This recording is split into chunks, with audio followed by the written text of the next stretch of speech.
மாசிநாதன். அது இன்னைக்கு நான் வந்து இந்த ரெண்டு அமைப்புகளும் முன்னோடியா போறோம்.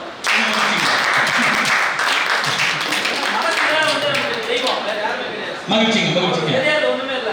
அது வந்து செய்யணும் நல்ல சொல்றத சொல்லுங்க. பிள்ளையார் கோயிலுக்கு பதிலா மனத்துக்கண் மாசிலனாதல் அனைத்தரன் ஆகுல நிரம்பெற. அத வந்து நம்ம ஹைலைட்டா போறோம். சரிங்க. குரல் தான் எல்லா ஆன்மீக கூட்டத்திலும் இது வலியுறுத்தி பேசும். ரொம்ப மகிழ்ச்சிங்க மகிழ்ச்சிங்க. ரொம்ப மகிழ்ச்சிங்க. இது வரைக்கும் இவ்வளவு புறப்பாடல் சொன்னோம். எனக்கு என்னன்னா இதெல்லாம் பேசின ஒரு மனுஷன், இப்படியெல்லாம் பேசின ஒரு மனுஷன் இப்ப எப்படி எப்படிலாம் சொல்றான் பாருங்க மனுஷன்.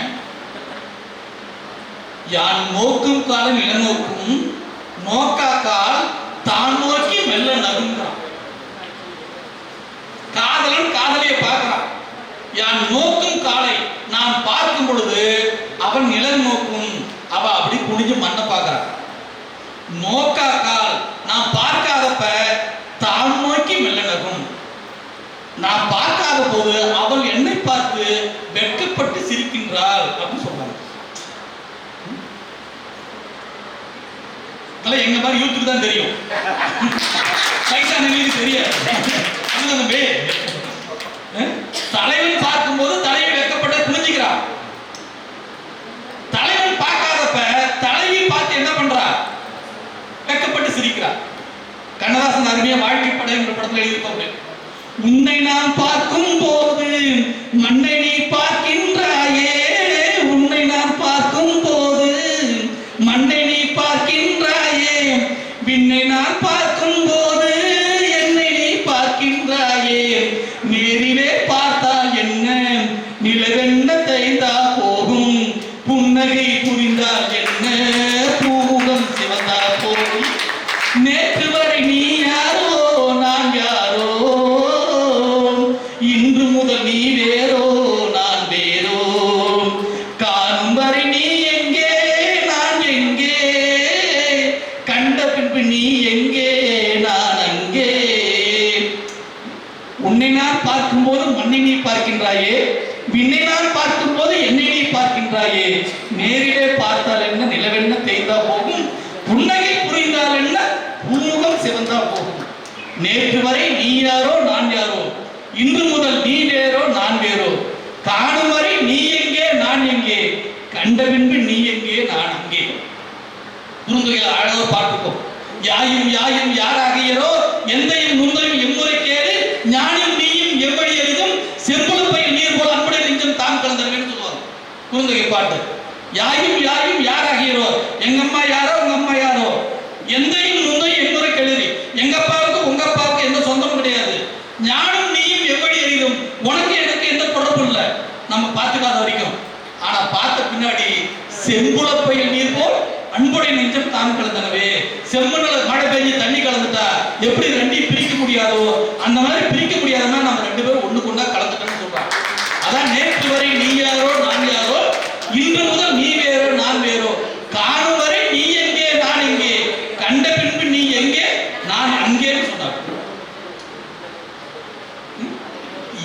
பாருங்க, இயற்றலும் ஈட்டலும் காத்தலும் காத்த வகுத்தலும் வல்லதாரசன் சொன்ன அதே ஆளுதான் யான் நோக்குங்கால் இல்லை நோக்கும் நோக்காக்கால் தான் நோக்கி மெல்லனதுன்னு சொல்றாரு.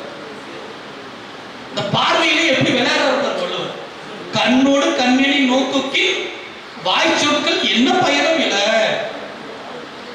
பார்த்திருப்பீங்க, ரெண்டு பேர் உட்காந்து பார்த்துக்கிட்டே இருப்பாங்க, தலைவனும் தலைவியும் காதலனும் காதலியும்.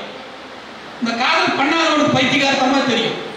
என்னடா அந்த முதல் ரெண்டு உட்காந்து பார்த்துக்கிட்டே இருக்குது, நம்ம தான் நினைச்சிட்டு இருக்கோம் அதை பார்த்துக்கிட்டே இருக்குன்னு சொல்லிட்டு. ஆனா அது ரெண்டு என்ன பண்ணிட்டு மனசுக்குள்ள பேசிக்கிட்டே, அங்க வாய் சொல்ல எந்த பிரயோஜனமும் கிடையாது, வாய் பேசாமையே ரெண்டு பேரும் பேசிட்டு இருப்பாங்க. இதை விட நுணுக்கமா யாராவது காதல சொல்ல முடியுமா? அழகா ஒரு திரைப்பாடல் இருக்கு.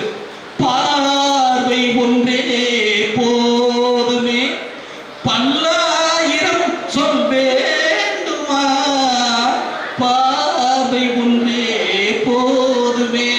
பார்வை ஒன்றே போதும், நிறைய பேச தேவையில்லை. பண்டிகை நடந்து பார்த்துருப்பீங்க, மிகப்பெரிய மாரியம்மன் திருவிழா, ஆயிரக்கணக்கான பேர் உட்காந்துட்டு இருப்பாங்க.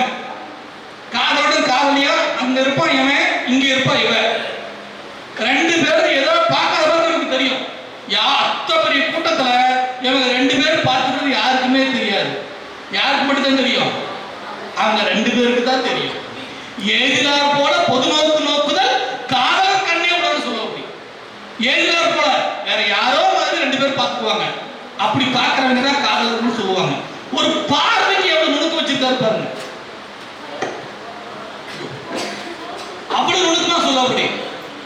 இரு நோக்கு இவன் கண் உள்ளது, ஒரு நோக்கு நோய் நோக்கு, ஒன்று அந்நோய் மருந்துங்கிற. அப்படி இவ பார்வையில 2 விதம் இருக்கு. ஒண்ணு நோய் தரக்கூடியது, இன்னொரு பார்வை அதுக்கு மருந்தா இருக்கக்கூடியதுன்னு சொல்லுவோம். அப்படி